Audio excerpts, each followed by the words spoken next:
अस्सलाम वालेकुम।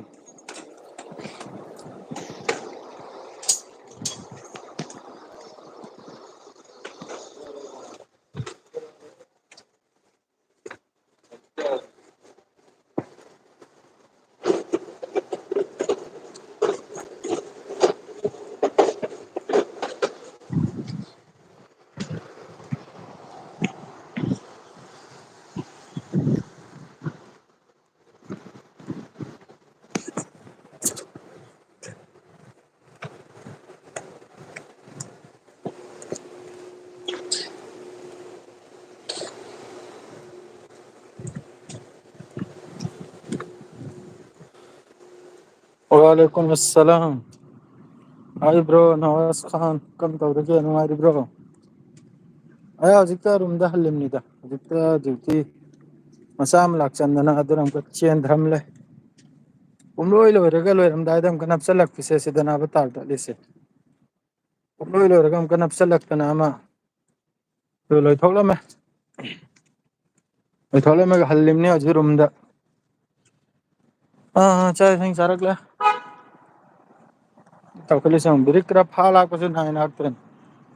ꯒꯥꯔꯤꯁꯤ ꯃꯈꯣꯏꯗꯅ ꯊꯧꯕꯒꯨꯝꯕ ꯇꯤꯠ ꯇꯥꯠ ꯄꯣꯠ ꯄꯥꯠ ꯍꯥꯏꯅ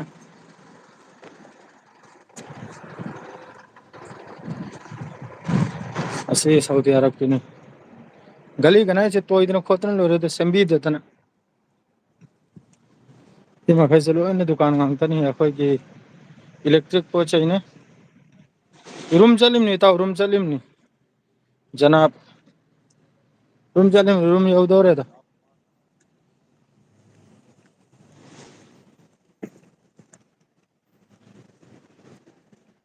ꯁꯤꯅꯕꯨ ꯍꯥꯔꯗꯋꯦꯌꯔ ꯗꯨꯀꯥꯟꯅꯤ꯫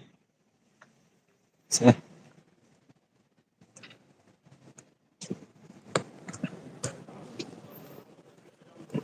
ꯁꯤꯅꯕꯨ ꯋꯦꯌꯔꯒꯤ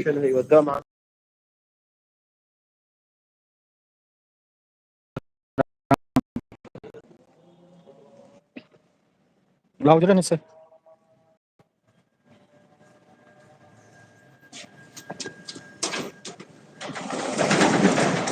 ꯁꯤ ꯁꯥꯎꯗꯤ ꯑꯔꯕꯀꯤ ꯈꯣꯕꯔ ꯍꯥꯏꯔꯤꯅꯤ ꯑꯜ ꯈꯣꯕꯔ ꯍꯥꯏꯔꯤꯗꯣ꯫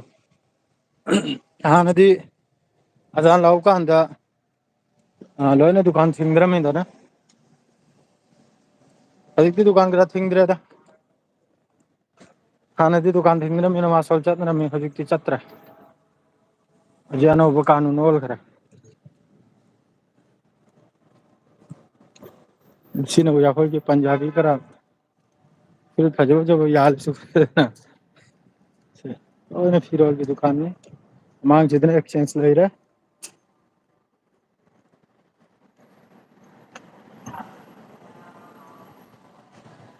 ꯇꯦꯛꯁꯤꯅꯤ ꯁꯤ꯫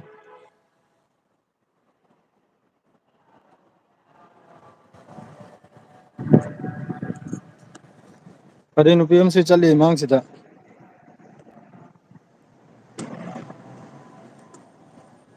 ꯎꯍꯧꯕ꯭ꯔꯥ ꯈꯖꯤꯛꯇꯪ꯫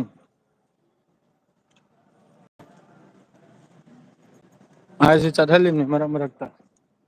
ꯑꯩꯈꯣꯏꯅ ꯂꯩꯔꯤꯗꯨꯅ ꯑꯁꯤꯒ ꯍꯥꯏꯗꯅꯤ ꯑꯁꯤ ꯑꯉꯥꯡꯕ ꯎꯔꯤꯕ ꯍꯥꯏꯒꯤ ꯕꯤꯜꯗꯤꯡ ꯍꯥꯏꯗꯨꯅꯤ꯫ ꯁꯤ ꯃꯃꯥꯡ ꯕꯤꯜꯗꯤꯡꯁꯤꯗꯅꯤ ꯑꯩꯅ ꯂꯩꯔꯤꯁꯦ꯫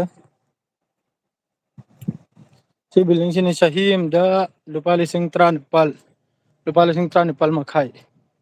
ꯆꯍꯤ ꯑꯃꯒꯤ ꯃꯥꯒꯤ ꯔꯨꯝ ꯕꯔꯥꯁꯦ ꯔꯤꯌꯥꯜꯗꯅꯤ ꯍꯥꯏꯔꯤꯁꯤ 18,500 ꯑꯩꯈꯣꯏ ꯗꯨꯀꯥꯟ ꯃꯈꯥꯒꯤ ꯁꯣꯔꯨꯝꯅꯤꯀꯣ ꯁꯤꯁꯨ ꯑꯩꯈꯣꯏꯒꯤ ꯏꯂꯦꯛꯇ꯭ꯔꯣꯅꯤꯛ ꯃꯥꯗꯔ ꯍꯥꯔꯗꯋꯦꯌꯔ ꯑꯃꯅꯤ ꯋꯥꯈꯜ ꯅꯨꯡꯉꯥꯏꯇꯕ ꯄꯥꯎ ꯑꯃ ꯂꯩꯔꯦ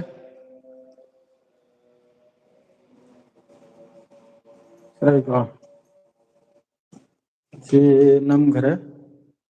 ꯀꯨꯝꯗꯖꯔꯅꯤ ꯑꯩ 1 ꯅꯝꯕꯔꯗꯅꯤ ꯂꯩꯔꯤꯕ ꯁꯥꯎꯗꯤꯗ ꯑꯩ ꯂꯥꯛꯄ ꯃꯤ ꯕ꯭ꯔꯣ ꯕꯣꯜ ꯇꯝꯕ ꯑꯗꯨꯗ ꯊꯦꯡꯅꯁꯤ ꯀꯔꯤ ꯇꯝꯕ ꯍꯥꯏꯕꯅꯣ ꯕꯣꯜ ꯇꯝꯕ ꯍꯥꯏꯔꯤꯕ꯭ꯔꯥ ꯀꯔꯤꯅꯣ ꯏꯇꯥꯎꯒꯤꯁꯦ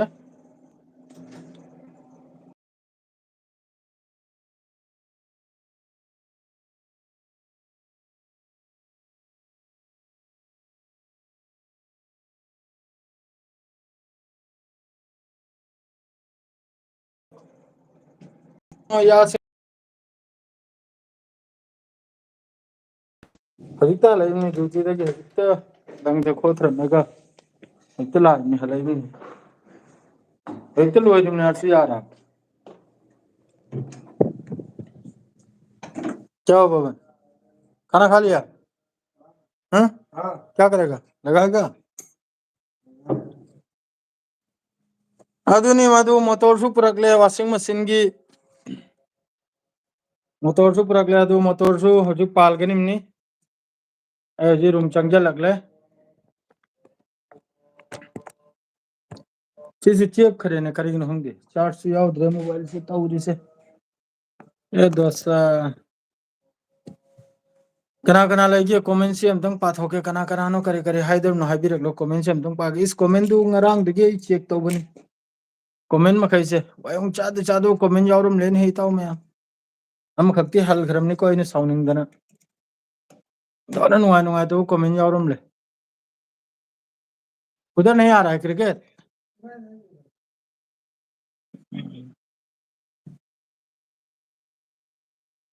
बॉल तंबार से कनो फुटबॉल लो एनजे स्किलर फुटबॉल हर ब्र करिनो चक चारेदा चक चादरन लागले फुटबॉल लो करिनो लोइग्रा दोम के मै चाक पदो हजि नत्रे द हजि हाइबु सोम दम को मै चाक ने सिने मोंग मोंग की स्टेटमेंट पिजन ना वायम को दम चा दे स्टेटमेंट खर पिजन ना मादरे नहीं कनोमदा या कोई की जेनिन हाइब्रा करी हाय अदोमदा जेनिन नते वेस्ट बैंक दनी मिरोल भी नुपी हम खक्का मादरे दी मिरोल भी दुसु सीरे मादरे दी जवान पाखंग हमसु सीरे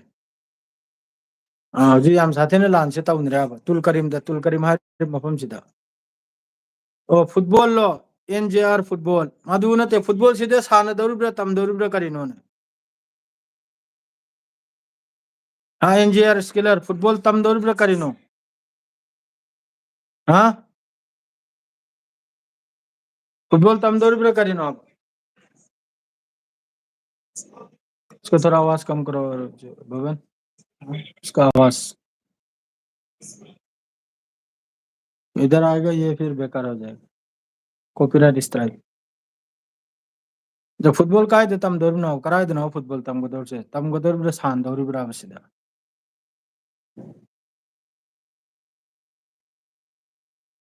सिर्फ फुटबॉल तम को ना कराए देना लाके दौर से नंग ना करम मफम देना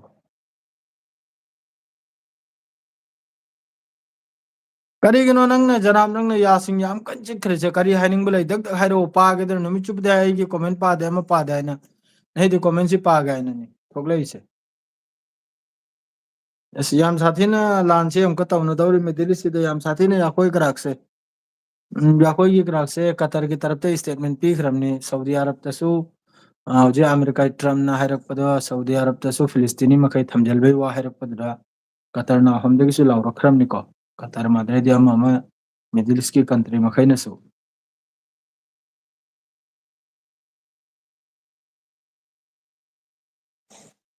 लाइक तो ओइना तमजसनी लाइक तो ओइना तमजसनी हाजे अय हजि रूम दनी ने जनाब मोहम्मद जनाब खान अई रूम द लाखरे रूम द चंगलेगा हजि फम नि थबुक थरा लोजलमे हमदो के नहीं दे घंटा रूम करा लाइव तो ठोके है ना जाओ ने थबुक थरा लोरमले असाइन लोइदना लानिमनि द मी सि तुमने खिरमनि खरमा थबुक तो अंक हजितंग चोन थरकले अदुना फुटबॉल दी अखोइन लेरि मफम सिदा Saudi Arab Sidi football the पूरा दीवाना नि है फुटबॉल द मोदी पूरा मथवाई नि फुटबॉल हर मफम सिदा फुटबॉल द पूरा मोय मथवाई मंगा मकनी मखोई फुटबॉल द यामना मथवाई यावजै मखोई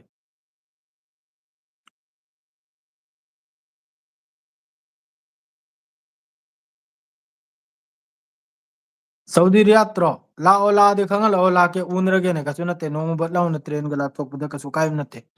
अखोई सिदगी सुयम लापना ताब उन थोकपे याब कसु काय दाब रियात तसु लइखरमनि पाइखरमनि नंग अदुई चिंता तौरन नंग न बुला कना दि नंग अदुई टेंशन लौरुनु नंग न बुला तने सारनी हादी अदुई टेंशन लौरुनु खंगे दन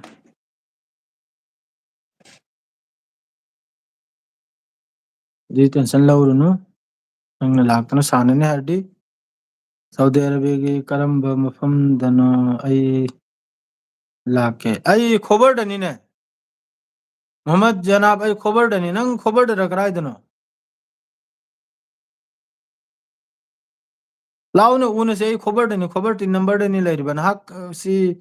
जनाब खान से कनानो ताखिबगुम तौबर मिंग से खंगद्रे आई खबर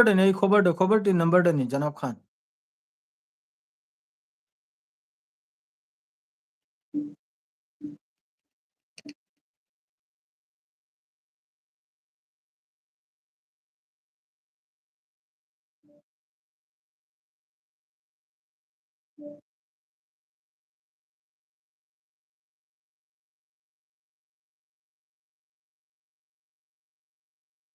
किसके साथ खेल रहा है इंडिया 50 ओवर इंडिया पकड़ रहा है अभी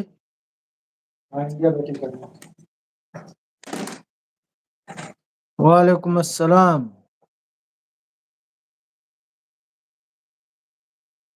अरे लादी खंगलो अब लादी उन साब अदो हजिकी पाउसे अदुम तलतल हौरागे खंगिब्राने अमेरिका ने स्टेटमेंट दी पीखरे मफम मफमदा पंगांगतनी माना ngangiसे कराइदनो ये सोमदा टीवी चालू तौरीदा क्रिकेट सानरी इंडिया का इंग्लैंड का अदो आइगा लेमनफ सिमा येंगाने मादो इन चालू तौबिरो मा खंगदे पोदा है करिगादी कनो सिस्टम नाबा अखोइगी नेट तगी येंग बजातु नाबा नेट तगी मोइगी आईपीटीवी हाइब्रा करी हाई अदुइदुनी लाउने हयेंग कमतम लाकदमनो हाइरकलो पुंग क्या लाकदमनो अदुदी याउने खंगलक मथौता करिगादी हौजिक आई हंजल इसी नंग खंगुदो नंग कायदनो लेरिदो अदु खक्तने इन हामदा हंगिसे जनाब खान नंग कायदनो लेरिसे अदुना बाइना हंगिसे नंग लेफमदो अमतंग हाइरओबा अदुगा नाबा करिगादी आइदी नुमदांग से पुनो ठीक लेताबा आई एंगु मयाम वारो यादे को आई क्रिकेट से या कोई मतममदा कोई खुलक्तुगी या कोई जो फास्ट बॉलर करा ओरमिनी सेंग नाइदा क्रिकेट से या कोई पुरंगा उदने चलमिनी अदु मेथक्ते कैप्टन सो ओरमिनी क्रिकेट से दने मादु 2005 की दुरा रिटायर लौखरे माद्रे फुटबॉल की करा कैप्टन ओरगा युमदा काप क्राक लौबो लइहे काबा चौचौब लइरो युमदा कनम करा फाइनल करा नम लपय माद्रे दी या कोई इमानबम या कोई सिरे सुमनबम खकने एमदी जनाब खान हुई हैंगर हायरकले करीगिनो करीमतई खंगद्रेनी माना इबु चैरेसे स्वाय जिरो ओरमनी दमा करीगिनो नंगने चैबिरेसिना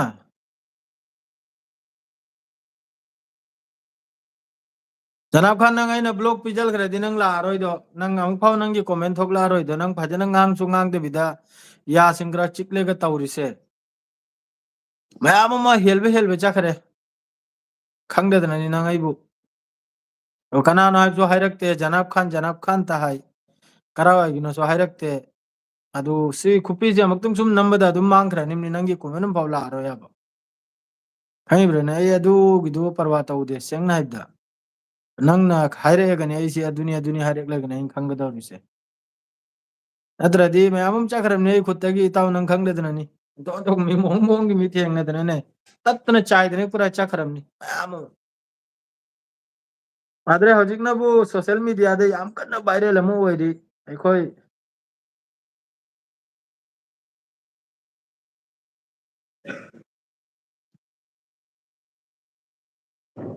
तल्ले ब्लॉग हापी गनो करी गनो ने ब्लॉग हापी गनो हालसे आई सऊदी अरब तनी अब्दुल कलाम आई सऊदी अरब तनी मोहम्मद जनाब खान नंग करावाय गिनो करावाय दिगना दु खक्तंग दि हाबिरो उदना अदु वादु वारी दु मखा तावथ मखा दु हाइत्रक साब नंगना सिदा हुई हाइना करा हाइग्रेसी यामने हेंजल बा पमना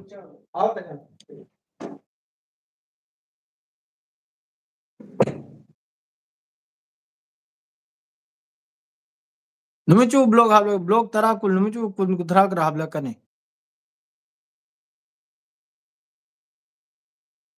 ꯅꯪ ꯀꯅꯥꯅꯣ ꯍꯥꯏꯕꯁꯨ ꯍꯥꯏꯗ꯭ꯔꯦ ꯁꯣꯍꯦꯜ ꯑꯁꯦꯡꯕ ꯂꯩꯐꯝ ꯀꯥꯏꯗꯅꯣ ꯕ꯭ꯔꯗꯔ ꯑꯁꯦꯡꯕ ꯂꯩꯐꯝ ꯈꯣꯕꯔ ꯁꯨꯃꯥꯂꯤꯌꯥ ꯀ꯭ꯔꯣꯁ 3 दम्माम अल खोबर ईस्टर्न रीजन क्रॉस 3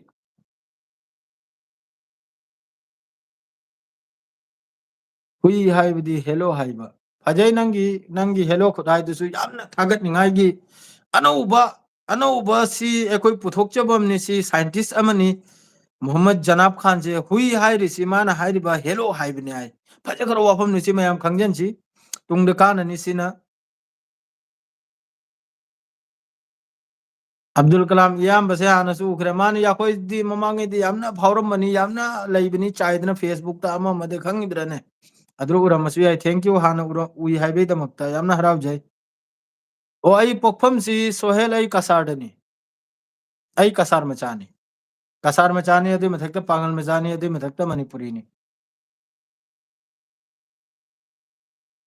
नतेदा अइना हाइजरिसे नहीसे अइना कमेंट मखैसे मयाम अमा येंगुबदा कमेंट से अइबु याम सादिन चैबि मी यावरमने नै अखोइ मैतै इचनाव मखैने करिगिनो खंगदे अदु अमदि अइना काबक हलखरमनी अइ तबु चैबदुरे अइ बेरा लैतेदा अइबु त ngangjabdri मराइना ngangjani अदुगा सागै नातै पक्चलप तारदी अदुगी जवाब लोइमक्ता पिरक्कनाब सोइदमक्की इयाम्बसे हानसु उखरे इयाम्बा जनन लाखिद्रे रिप करिनो अइ खंगद्रे जनन लाखिद्रे रिप हारसे अइसु बुजिद्रे अदुने अदुम फजना हाइनरदी फजना अदुम वारिसे सानसे खंगेदना लालबे यावरदी लाली हाइबिरउ अदुगा लालबे यावदबिदा अदुम पंगांगांगदी अदुगी जवाब सोइदमक्की फंगनी कसारदा अइसु अमरक लाकले याम फै मिसिंग फबनी अदुम फबनी लाकी मानी पादबदुना फरे बेट कमेंट मखैसे मादु अइसु पादेदा अइ ngarang ahing pung ani yowi aina message मखैसे लोइना लाइक माद्रैदि हार्ट पिरक्पसे मासिदा मित्त जो उरु उरु मखैदो लोइना स्क्रीनशॉट लौदुना थम्याबने अदुतगी वीडियो अइना थामरुम चत्प यानाबा अदुतगी वीडियो अइना रिप्ले हेल्ब कांदने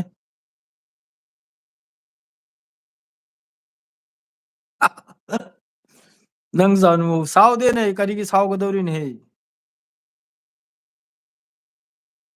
साउदे ने साउरदे साइना मचिल मखा कामलानि साउदे अइ मफम मफमदे साउ याबा दहंदा हक्सांग से खजितंग बॉडी क्राक से सेमगा इन खल्लिमनिको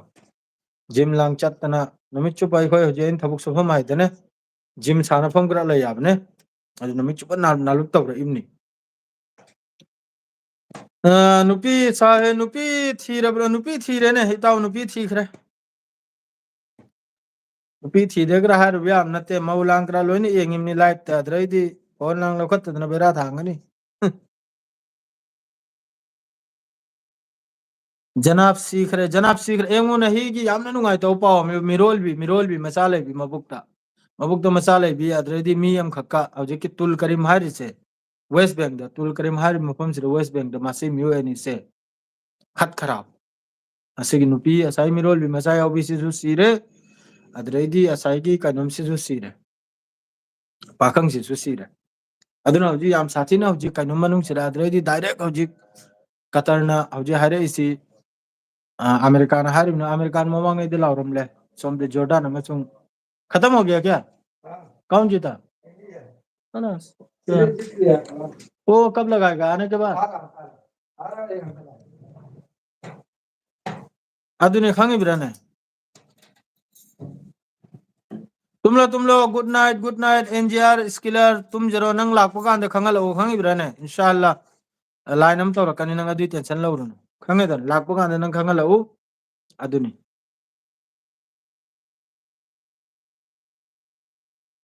अदु अंगाउबनी करी पोतना अंगाउब हारसे ज्ञान कइनो ने बेटरी से ओइ मानी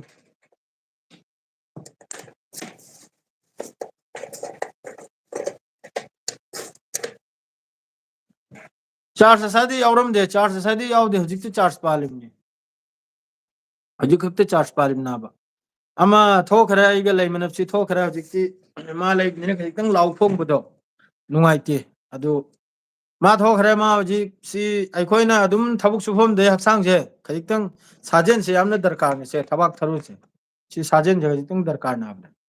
ꯑꯩꯈꯣꯏꯗꯤ ꯑꯗꯨꯝ ꯃꯐꯝꯗꯨꯗꯩ ꯇꯧꯗꯨꯅ ꯂꯥꯛꯂꯦ ꯃꯥ ꯍꯧꯖꯤꯛꯇ ꯇꯧꯕ ꯊꯣꯛꯂꯛꯏ ꯃꯥꯗ꯭ꯔꯦ ꯁꯤꯒꯤ ꯐꯖꯕ ꯍꯥꯏꯕꯕꯨ ꯁꯥꯎꯗꯤ ꯑꯔꯕꯀꯤ ꯍꯧꯖꯤꯛ ꯀꯣꯔꯅꯤꯁ ꯃꯈꯩꯁꯤꯗꯅꯦ ꯁꯃꯨꯗ꯭ꯔ ꯃꯌꯥ ꯃꯈꯩꯁꯤꯗ ꯂꯣꯏꯅ ꯖꯤꯝ ꯇꯧꯐꯝ ꯑꯦꯛꯁꯔꯁꯥꯏꯁ ꯇꯧꯐꯝ ꯑꯗꯩꯗꯤ ꯂꯣꯏꯅ ꯁꯦꯝꯈ꯭ꯔꯕ ꯃꯐꯝ ꯃꯐꯝꯗꯅꯤ ꯁꯤ ꯁꯥꯎꯗꯤ ꯑꯔꯕꯀꯤ ꯃꯐꯝ ꯃꯐꯝꯗ ꯖꯣ ꯑꯩꯈꯣꯏꯒꯤ ꯀꯣꯔꯅꯤꯁꯅ ꯐꯪꯕ ꯂꯝꯕꯤ ꯃꯈꯩꯁꯤꯗ ꯂꯣꯏꯅ ꯖꯤꯝ ꯂꯥꯡ ꯇꯧꯐꯝ ꯑꯩꯈꯣꯏꯒꯤ ꯍꯛꯆꯥꯡꯁꯤꯒꯤꯗꯃꯛꯇ ꯂꯣꯏꯅ ꯁꯦꯝꯈ꯭ꯔꯦ ꯑꯗꯨꯅ ꯂꯣꯏꯅ ꯍꯧꯖꯤꯛ ꯅꯨꯡꯗꯥꯡꯁꯦ ꯊꯦꯡꯇꯛꯅ ꯇꯧꯕ ꯆꯠꯂꯤꯕꯅꯤ ꯂꯣꯏꯅ ꯑꯩꯕꯨꯗꯤ ꯑꯗꯨꯝ ꯃꯄꯨꯒꯤꯗ ꯇꯧꯗꯨꯅ ꯂꯥꯛꯂꯦꯗ ꯏꯄꯥ ꯂꯩꯔꯤ ꯏꯃꯥꯗꯤ ꯑꯃ ꯑꯁꯦꯡꯕ ꯑꯄꯣꯛꯄ ꯏꯃꯥꯗꯨ ꯂꯩꯈꯤꯗ꯭ꯔꯦ ꯑꯗꯨ ꯑꯇꯣꯞꯄ ꯍꯦꯜꯂꯣ ꯅꯤꯀꯤꯇꯥ ꯍꯦꯜꯂꯣ ꯍꯦꯜꯂꯣ ꯑꯄꯣꯛꯄ ꯅꯠꯇꯦ ꯍꯧꯖꯤꯛ ꯄꯣꯛꯇꯕꯤ ꯏꯃꯥꯅꯤ ꯑꯗꯨ ꯑꯣꯏꯔꯁꯨ ꯏꯃꯥꯒꯨꯝꯕꯅꯤꯗ ꯑꯗꯨꯁꯨ इमादꯩ हेले ꯍꯥꯏꯔꯁꯨ यारे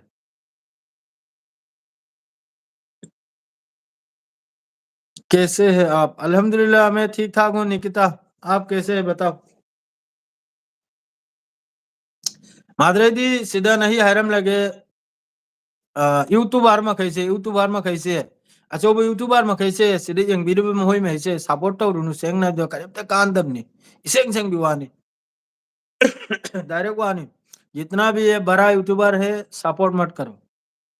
जो छोटा होता है जैसे 10K के जो नीचे वाला है ना 10 to 20K के नीचे जो सब्सक्राइबर है उन लोगों का पेज उन लोगों का चैनल को सब्सक्राइब करो इसको ऊपर का जितना भी है जैसे 100K 150K 80K 90K इन लोगों को सब्सक्राइब मत करो ये लोग कोई काम का नहीं है एक नंबर फालतू है बस वो लोग चाहता है कि उन लोगों के चैनल को सपोर्ट करने के लिए और हम लोगों का चैनल जो है ना वो खल्ली बल्ली वो लोग कुछ नहीं करता जितना भी बड़ा यूट्यूबर है ना वो बस अपने चैनल के लिए सोचता है ये हम लोग जो अभी छोटा छोटा जो यूट्यूबर जो अभी निकला है जो अपना मेहनत कर रहा है उन लोगों को सपोर्ट नहीं करता बस अपना देखता है जनाब सीख रहे रीप करी पोनो खंग्रे जनाब सीख रहे रीप हर चाहिए अई करीम तो ज्ञान में तादरे अदुने हर से यूट्यूबर अचौम कैसे एकदम मखोई से एकदम बेकार ने खंजब हौजी अइना ngarang दगिनी ngarang हलदे वीडियो से अदुम अमम से येंग बहौराबा कांगथोक लेगने पूरा कंप्यूटर कांगथोएगने येंग से येंग बसिदा कम तौरे हबदा अचौब यूट्यूबर मखैसे याकोई मचा महिबु सपोर्ट तौबिदाबा सब्सक्राइब से तौबिदाबा मखोइन खल्लिसिना मखोइन इन चावब लेत्रे सिनी नापित मखैदुना खल्लिसे सिदा इंडिया की हिंदी लोलबो ओइगेरा इंग्लिश लोलबो ओइगेरा मैते लोलबो ओइगेरा पांगल ओइगेरा मैते ओइगेरा जो अचौब चैनल पारे मखैसे लोइने बेकारनी अरे गुड नाइट जनाब खान गुड नाइट तुम जराइसु थेंग ले खंगी अदोस लोइजलगे आइसु अदु हौजिक याम साथीना मिडिलिस सी पाउसे हारमगे मिडिलिस सी हौजिक याम साथीना मई मथक त फमिमनि को मिडिलिस से कम मतम मई चालगनि करमता खंगे सेंगना दई फी फाउ होंगद्री अदु फी होंगजरगे नहीं गिदी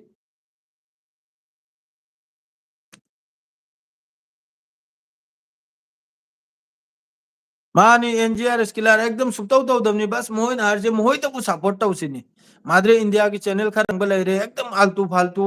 घंटा आमदा सब्सक्राइबर 1000 तालु घंटा आमदा माधुरे चोंगजन नद्र माय मैं सब्सक्राइब से तौ नखरिमनी अपंग मखै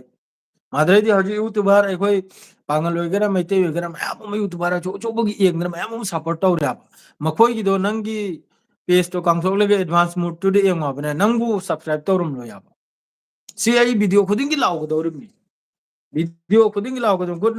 नाइट जनाब खान तुम लो थेंग ले खरे अदुनि मादो हजिकने कनोम सिदा वालेकुम अस्सलाम खरे गुड नाइट अदु हजि हजिकता गाजा मनुंग से याम साथीना हजिक याम साथीना हैबदुबु अमेरिका ना ngang बतनि ngangi ba aham badana bu Egypt Hiram ले फिलिस्तीनी मखै लोन लौजल्लो फिलिस्तीनी खाली तौरायना जॉर्डन ने स्वारे जॉर्डन ने डायरेक्ट हायरक ले डायरेक्ट वार ने आइना अदुगुंबगी नंगना कनम लौगाइन खलबा तारगदी डायरेक्ट वार ने आइना गजा के तरफ ते हायदोर करमनी माद्रेदी कनम ना हायखरे हुती ना हायखरे हजिकी अल कासिम अमा गजा की मिवोय मखैदा कनेम त कीरुन वाय खोइले लोइमक तेन चावबे स्टेटमेंट नि हुती की नो टेंशन करीम त टेंशन लौरुनु या खोइले हुती ना मबांगै देसु मखोइन सपोर्ट तौदुन लाइने गजाबु हजिक स्वाइरी ngangningba ngangjani नखोय कनाम ते टेंशन लौरुनु वाय खोइले याय सी यमन की तरफ तगिनी फरे जना फरे थोक जरो फरे बेरा लेते तुम लो हयंग दुवारी सानरसे मादुम लेरे माद्रेदी सोमनबो हजिक कम तौरे हबदे तुल करीम हारिसिदा मिरोल बि नुपी मचाने कइने अदुगा पाखंग हमसु आईडीएफ ना नोमय कापतना मियो एनी तुम जो सीरा ꯇꯨꯜ ꯀꯔꯤꯝꯁꯤꯗ ꯋꯦꯁ ꯕꯦꯡꯛꯗꯅꯤ ꯁꯤ ꯑꯗꯨ ꯋꯦꯁ ꯕꯦꯡꯛꯁꯤꯗ ꯍꯧꯖꯤꯛ ꯂꯥꯟꯁꯤ ꯌꯥꯝ ꯀꯟꯅ ꯇꯧꯅꯔꯦ ꯌꯥꯕ ꯃꯁꯤ ꯃꯤꯗꯤꯌꯥꯗ ꯊꯣꯛꯂꯛꯇꯕꯩ ꯋꯥꯇꯅ ꯃꯅꯨꯡꯗꯗꯤ ꯌꯥꯝ ꯁꯥꯊꯤꯟ ꯀꯥꯞꯅ ꯊꯤꯟꯅꯔꯦ ꯌꯥꯕ ꯋꯦꯁ ꯕꯦꯡꯛꯁꯤꯗ ꯃꯣꯏꯅ ꯃꯥꯏꯀꯩ ꯃꯔꯤꯗ ꯒꯂꯤ ꯒꯂꯤꯗ ꯆꯦꯛ ꯄꯣꯁꯁꯤ ꯕꯣꯏꯈꯔꯦ ꯑꯗꯨꯒ ꯃꯤꯁꯦ ꯄꯨꯔꯥ ꯊꯣꯛꯍꯟꯗ꯭ꯔꯤꯕꯅ ꯑꯗꯨ ꯁꯣꯝꯗ ꯁꯤꯁꯐꯥꯌꯔ ꯑꯃꯨꯛꯀ ꯁꯦꯀꯦꯟ ꯁ꯭ꯇꯦꯖꯀꯤ ꯁꯤꯁꯐꯥꯌꯔꯁꯤ ꯀꯇꯔꯗ ꯍꯧꯖꯤꯛ ꯁꯤꯒꯤ ꯍꯞꯇꯥꯁꯤꯗ ꯉꯥꯡꯅꯗꯅ ꯂꯣꯏꯒꯗꯧꯔꯤꯕꯅꯥꯕ ꯀꯇꯔ ꯃꯅꯨꯡꯗꯅꯦ ꯀꯔꯤ ꯃꯑꯣꯡꯗꯨꯅ ꯃꯊꯪꯒꯤꯁꯦ ꯀꯔꯤꯅꯣ ꯍꯥꯏꯅ ꯐꯔꯦ ꯍꯌꯦꯡ ꯑꯩ ꯈꯔ ꯉꯟꯇꯛꯅ ꯊꯥꯔꯛꯀꯦ ꯂꯥꯏꯐꯁꯦ ꯈꯔ ꯉꯟꯇꯛꯅ ꯊꯥꯔꯛꯁꯦ ꯐꯔꯦ ꯇꯨꯝꯖꯔꯣ ꯋꯥꯂꯩꯀꯨꯝ ꯑꯁꯁꯂꯥꯝ ꯑꯗꯨꯅꯤ ꯍꯧꯖꯤꯛ ꯐꯤꯕꯝꯁꯦ ꯃꯗꯨ ꯍꯌꯦꯡ ꯑꯩ ꯑꯗꯨꯝ ꯚꯤꯗꯤꯑꯣꯗꯨꯁꯨ ꯑꯩ ꯁꯦꯝꯃꯒ ꯊꯥꯖꯔꯛꯑꯒꯦ ꯍꯧꯖꯤꯛꯄꯨꯗꯤ ꯊꯦꯡꯂꯦ ꯃꯤꯅꯤꯠꯁꯨ ꯀꯨꯜ ꯌꯧꯈ꯭ꯔꯦ ꯌꯥꯝꯅ ꯃꯤ ꯗꯤꯁꯇꯔꯕ ꯇꯧꯕꯁꯨ ꯐꯠꯇꯦ ꯑꯗꯨ ꯈꯛꯇꯅꯤ ꯑꯩꯅ ꯍꯥꯏꯔꯤꯁꯦ ꯌꯥꯔꯤꯃꯈꯩ ꯁꯦꯌꯔ ꯇꯧꯖꯤꯟꯕꯤꯌꯨ ꯑꯗꯨꯒ ꯁꯕꯁꯀ꯭ꯔꯥꯏꯕ ꯑꯅꯧꯕ ꯌꯥꯎꯔꯒꯗꯤ ꯁꯕꯁꯀ꯭ꯔꯥꯏꯕ ꯇꯧꯖꯤꯟꯕꯤꯔꯝꯃꯨ ꯑꯩꯒꯤꯗꯤ ꯁꯤꯗ ꯂꯣꯏꯖꯔꯒꯦ ꯑꯁꯁꯂꯥꯃꯨ ꯑꯂꯩꯀꯨꯝ